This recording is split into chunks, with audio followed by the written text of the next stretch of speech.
Hello বন্ধুরা, নতুন একটা ভিডিওতে তোমাদের সবাইকে স্বাগত। আর আজকের ভিডিওটা একটু বড় হতে চলেছে, কারণ আজকের ভিডিওতে আমি তোমাদের সাথে শেয়ার করব আমার পাপার আশীর্বাদের কিছু কিছু ক্লিপস, যেগুলো আমার কাছে রয়েছে। ফার্স্টে দেখো আমার ঠাম্মা আশীর্বাদ করে পাপাকে একটা রূপোর ব্রেসলেট পরিয়ে দিল। তারপর ছিল আমার বাপি অর্থাৎ আমার পাপার দাদাই। তো আমার বাপি পাপাকে আশীর্বাদ করে সোনার চেনের বদলে একটা অ্যামাউন্ট দিয়েছিল পাপাকে ফিক্সড ডিপোজিট করে দেওয়ার জন্য।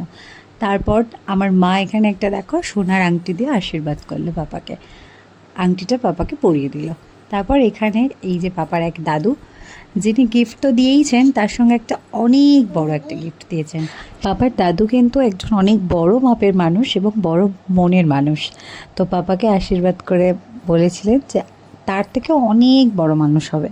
তো এটা আমার কাছে আমার পাপার সেরা গিফট ছিল। বাই দ্য ওয়ে, তারপর দেখো আমার ছোট পিসা পাপাকে আশীর্বাদ করে একটা সোনার আংটি পরিয়ে দিল। তারপর আমার মেজো পিসা পাপাকে আশীর্বাদ করে একটা রূপোর ব্রেসলেট দিয়েছিল। আর এই হলো আমার জিজু আর পাপার মেসোমশাই। মেসোমশাই পাপাকে আশীর্বাদ করে একটা গিফট দিয়েছে, যেটা অনলাইনে পাঠিয়েছে, যেটা আমি তোমাদেরকে পরে দেখাবো। আর তাও আশীর্বাদ করে পাপাকে টাকা দিয়েছিল। তো তারপরে আমার অফিসের রিপোর্টার স্যার তো আমার পাপাকে আশীর্বাদ করতে এসেছিলেন, আমি ভীষণ খুশি হয়েছিলাম। আর তারপর দেখো আমার পাপার বাবা, আমার হাজব্যান্ডের একটা ফ্রেন্ড পাপাকে আশীর্বাদ করে পাপাকে এই খামটা দিয়েছিল। তো তারপর আমার ভাই পাপাকে আশীর্বাদ করতে এসেছিল।